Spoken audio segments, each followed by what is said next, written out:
पाहताय महाराष्ट्रातील सर्वात जलद news network Maharashtra police news 24। पाण्यासाठी आमरण उपोषण, एमजीपीच्या अधिकाऱ्यांची फसवेगिरी। पेन तालुक्यातील खारेपाट भागातील लाखोले घोडाबंदर तसेच तेथील अनेक वाड्या व गाव यांना पाण्याचा मोठा फटका बसत आहे। 8 दिवसातून एकदाच पाणी येतं। मागील उपोषण झालं त्यावेळी अधिकाऱ्यांनी आश्वासन दिले होते की आम्ही पाण्याचा प्रश्न सुरळीत करणार आहोत, परंतु 1 महिना होऊन सुद्धा गावकऱ्यांना अद्याप पाणी मिळत नाही। कधी कधी पाणी येतं तर कधी कधी येत नाही। अधिकारी मात्र एकमेकाला टोलवाटोलवी करत आहेत। एमजीपीच्या अधिकाऱ्यांचे आश्वासन सगळी खोटी ठरली आहेत। कधी अधिकाऱ्यांचे नियोजन होणार आणि कधी पाणी येणार, पाण्याची वाट बघत बसावी लागते अशी परिस्थिती या भागातील लोकांची झाली आहे। आज 8 मे रोजी वाढव पाण्याच्या टाकीच्या खाली उपोषण बसले आहे। अनेक गावची लोक या उपोषणाला पाठिंबा दिला आहे। इलेक्शनच्या वेळी पाणी रात्रंदिवस चालू होतं, परंतु इलेक्शन झाल्यानंतर पाण्याचा तुटवडा का येतो? फक्त खोटी आश्वासनं दिली जातात, त्याची पूर्तता का होत नाही? अमरचंद म्हात्रेसह गावकरी मंडळी उपोषणास बसली आहेत। जोपर्यंत पाणी सुरळीत होत नाही तोपर्यंत उपोषण मागे घेणार नाही असं सर्व गावकऱ्यांचं म्हणणं आहे। उपोषण करतेवेळी जर कुणाचं बरं वाईट झालं तर त्याची सर्व जबाबदारी ही संबंधित अधिकाऱ्यांची असणार आहे।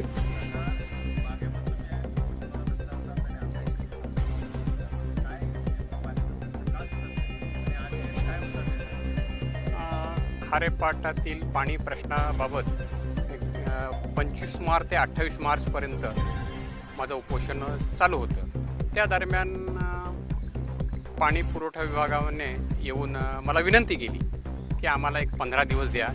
15 दिवसामध्ये पूर्ण खारेपाट विभागामध्ये शेवटच्या टोकापर्यंत आम्ही पाणी पोच करू। आज बघा महिना होऊन गेला, परिस्थिती तशीच आहे असं नाही म्हणत, त्याच्याही पेक्षा बिकट परिस्थिती झालेली आहे। पाणीच नाही कुठे। मग आज शेवटी पुन्हा त्यांनी विनंती केली की आम्हाला एक 4-8 दिवस द्या आणखी।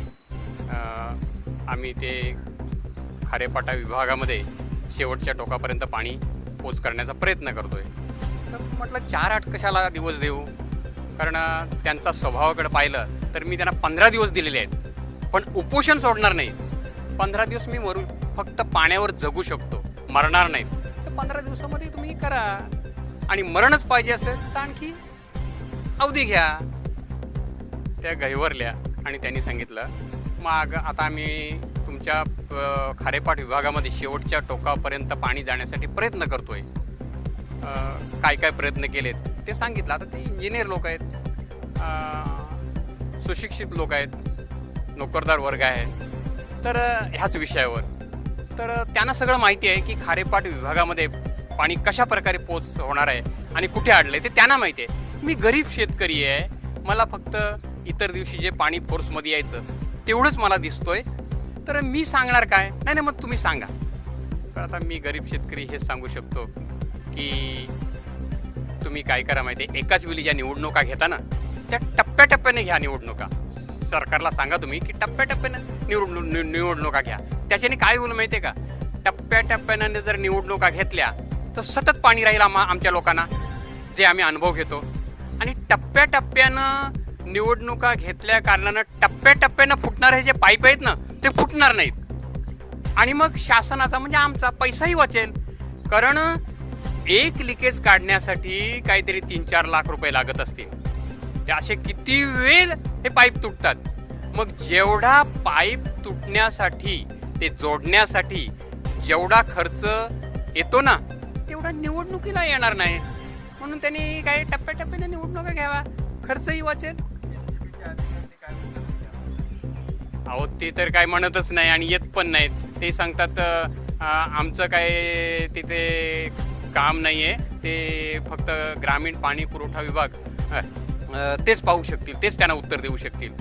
आमचं असं चाललंय, तसं चाललंय, हे चाललंय, ते आता काय ते सांगण्यासारखं नाही आहे। ते फक्त उडवाउडीची प्रत्येकजण उत्तरं देत आहेत। आता फक्त माझं एकच म्हणणं आहे प्रशासनाला, शासनाला, एकतर पाणी किंवा मरण।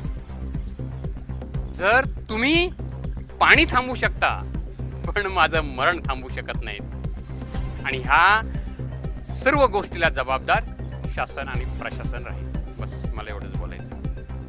महाराष्ट्र पोलीस न्यूज 24 साठी रायगड जिल्हा उपसंपादक संजय गायकवाड।